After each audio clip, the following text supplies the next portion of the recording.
Entrance లో నాచు భలే ఉంటది న్యాచురల్ గాను. అబ్బో లేడీకి లేతగా ఎవరో చర్మం చెక్కేసినట్లున్నారు పాపం. ట్రైన్ అంతా ఖాళీగా ఉంది. ప్యాసింజర్ లెగ్గానే ట్రైన్ స్టార్ట్ అయిపోద్ది స్టేషన్ నుంచి. రోపే కింద మనం ఎగ్గానే పైకి మన పర్మిషన్ లేకుండా తిన్నాక తెచ్చి కూర్చోబెట్టేస్తుంది. ఇవన్నీ రిపేర్కి వచ్చినట్లున్నాయి. షెడ్ లోకి వెళ్ళిపోయి ఇతను లైవ్ లోని భలే గీసేస్తున్నాడు. అందరు విని బొమ్మలు నాలాగా చచ్చిపోయిన చింపంజీలా కాకుండా మనుషులకే గీస్తున్నాడు. ఇంకా ఆచి ముందైతే చెప్పవసరం లేదు. అలాగా ఎవరో ఒకరు ఫొటోస్ తీసుకుంటూనే ఉన్నారు. మా ఓడు దీర్ఘంగా చూసేస్తున్నాడు స్టాచ్యూ కాసు. ఈ వ్యూ నుంచి గానీ కిందకి చూస్తే భలేగుంటది. వీడియోలోకి ఫుల్గా వెళ్ళిపోదాం లేట్ చేయకుండాను. ఇంకా మన ఛానల్ ఎవరైనా సబ్స్క్రైబ్ చేసుకున్నట్లయితే సబ్స్క్రైబ్ చేసేసుకుంటే నేను వీడియోస్ అలా పెట్టగానే ఎలా వచ్చి మీ ఫోన్ లో వెంటనే పడిపోతాయి. ఇది కూడా ఇంకా కింద వెహికల్ కైనా మనుషులకైనా టికెట్లు తీసుకోవాలి. యంకులు ఎందుకో సీరియస్ గా చూస్తున్నాను నా వైపు. ఇంకా కాంప్లెక్స్ నుంచి కూడా ఆర్టీసీ బస్సులు వస్తాయి అనమాట. అవి ఇక్కడే అవుతాయి కొండ మీద వెళ్ళడానికి కూడాను. కాకపోతే కొన్ని టైమింగ్స్ ఉంటాయేమో. ఇంకా అలా మాటల్లోనే టికెట్ తీసుకుని పైకి వెళ్ళిపోతే అల్లదుగు నెత్తి మీద నుంచి కేబుల్ కార్లు కింద నుంచి పైకి పైనుంచి కిందకి గొప్ప ఫాస్ట్ తిరిగేస్తున్నాయి. మన కైలాసగిరి అంతా రౌండ్ వేసి ఇంకా కిందకి వెళ్ళిపోవాలనుకుంటే అల్లదిగోండి చూడండి, ఇక్కడ రైట్ సైడ్ బస్ స్టాప్ కనిపిస్తుంది కదా, అక్కడికి వచ్చి నించున్నట్లయితే ఏదో ఒక మళ్ళీ ఆర్టీసీ బస్సు వస్తుంది. మనం చక్కగా కిందకి వెళ్ళిపోవచ్చు. ప్రెసెంట్ అయితే మన పైకి వెళ్ళిపోతారండి. అల్లదిగోండి రైట్ సైడ్ క్యాంటీన్ కనిపిస్తుంది కదా, కాకపోతే కొంచెం ఎక్స్పెన్సివ్ ఉంటదేమో. మనం లెఫ్ట్ తీసుకుని కార్ అయితే పార్కింగ్ చేసేద్దాం. ఇది పిక్నిక్ సీజన్ కదా, చాలా రష్గా ఉంటదేమో, కొంచెం చూసుకుని వెళ్తే మంచిది. ఇంకా లేట్ చేయకుండా లోపలికైతే వెళ్ళిపోదాం. ఎంట్రన్స్ లోనే ఆర్చ్ అయితే చూడటానికి బాగుంటది, కానీ ఎన్నిసార్లు చూసినా ఆర్చ్ మీనింగ్ ఏంటంటే అస్సలు అర్థం కావట్లేదు. వీళ్ళు ఇదిగోండి ఇంకా లైన్ గా చిన్నపిల్లలందరూ కూర్చున్నారు. స్కూల్ పిల్లలందరూ కలిసి పిక్నిక్ వచ్చినట్లు ఉన్నారు. లోపలికి వెళ్ళిపోతే ఇంక ఇదిగోండి పెద్దది గడియారం అయితే ఉంటది రోమన్ నెంబర్స్ తో. ఎవరో గానీ ఈ లేడీకి లేతగా చర్మం చెక్కిసినట్లు ఉన్నారు పాపం. వీళ్ళు ఇదిగోండి టాయ్ ట్రైన్ అయితే రెడీగా ఉంది. పేరుకే టాయ్ ట్రైన్ గానీ చూడడానికి అయితే నిజంగా రియల్ ట్రైన్ లో ఉంది. అందులో మళ్ళీ నార్మల్ కోచ్ ఏసీ కోచ్ రెండు ఉన్నాయంట. ఏసీ కోచ్ వచ్చేసరికి పెద్దోళ్ళకి 170, పిల్లలకి వచ్చేసరికి 120 రూపాయలు అంట.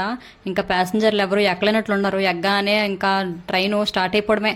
మనం గానీ ట్రైన్ ఎక్కినట్లయితే కైలాసగిరి అంతా 15-20 నిమిషాల్లోనే ఫుల్ గా రౌండ్ వేసి అయితే మళ్ళీ తిన్నంగా ఇక్కడ తీసుకొచ్చేస్తుందంట.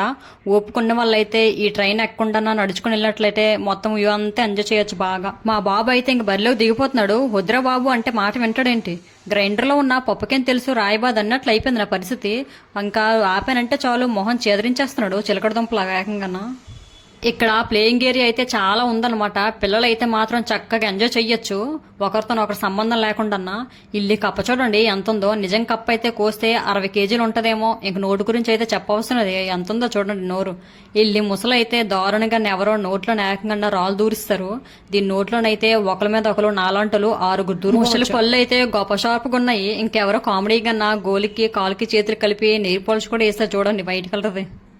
మనం ఎంట్రన్స్ లో చూసాం కదా టాయ్ ట్రైన్ ఎంట్రన్స్ అయితే ఇల్లు ఇదిగోండి ఇది లాస్ట్ బోగిలాగా ఉంది.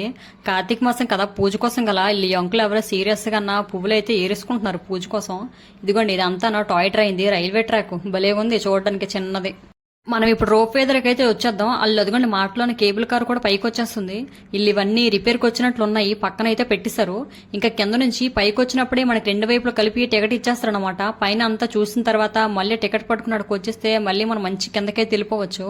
కింద నుంచి పైకి 375 మీటర్లు అంటే ఒక 1/2 కిలోమీటర్ కూడా ఉండదు, కానీ వ్యూ అయితే బాగా ఎంజాయ్ చేయొచ్చు.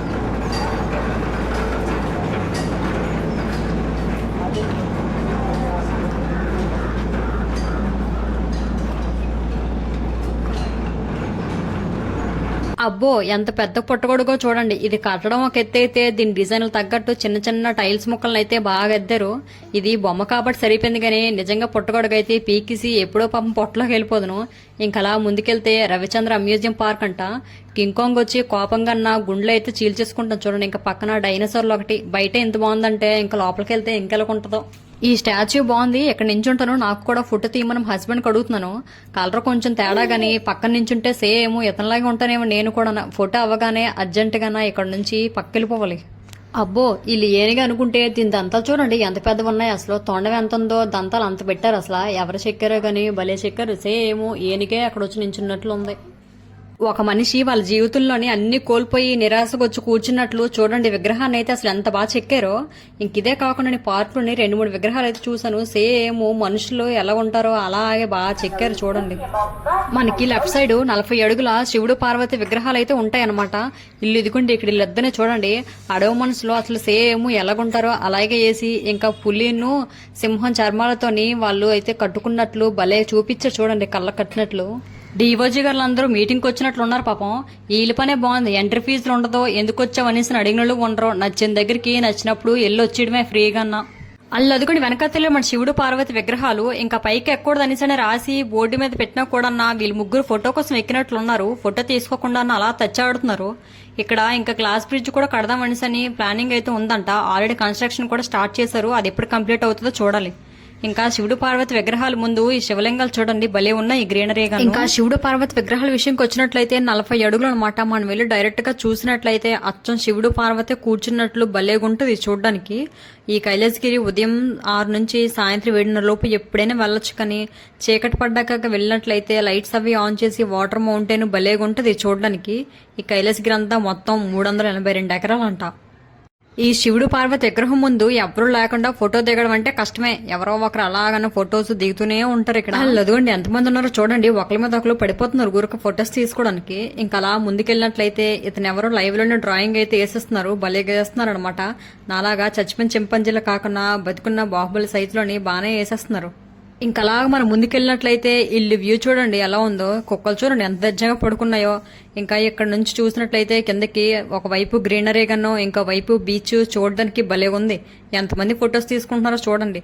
నాకైతే మాత్రం బతికి మీద ఆశ ఎక్కువ కాబట్టి దరిదాపుల్లోకి చివరికి వెళ్ళను. అందుకోసం అని ఇదిగోండి దూరంగా నించొని వీడియో తీసుకుని అయితే ఇంకా పైకి పరుగో. ఇంకా మనం కొండ మీద అన్ని చెక్కబెట్టాం కాబట్టి కిందకైతే వెళ్ళిపోదాం. అబ్బో వచ్చినప్పుడు క్యాంటీన్ ఖాళీగా ఉందని ఇప్పుడైతే జనాలతో నిగనిగలాడిపోతుంది. ఒకసారి రైట్ సైడ్ చూసినట్లయితే 2 వీలర్స్ ది పార్కింగ్ అయితే ఉంటదన్నమాట. ఇక్కడి పైకి వెళ్ళి ఈ వ్యూ నుంచి కానీ కిందకి చూస్తే భలే ఉంటది గ్రీనరీగాను. అల్లదుగుండి మనము ఆ కింద నుంచి పైకి వచ్చాం అనమాట. చూడండి ఎంత ఎత్తులో ఉన్నామో. కైలాసగిరి వచ్చిన వాళ్ళందరూ తాగేసి వాటర్ బాటిల్ ఎక్కడ విసిరేసినట్టున్నారు. ఇంకో మంచి వీడియో అయితే అప్లోడ్ చేసేస్తాను. అంతవరకు నువ్వు ఈ వీడియో చూసి నచ్చినట్లయితే లైక్ అండ్ సబ్స్క్రైబ్. ఉంటా బాయ్.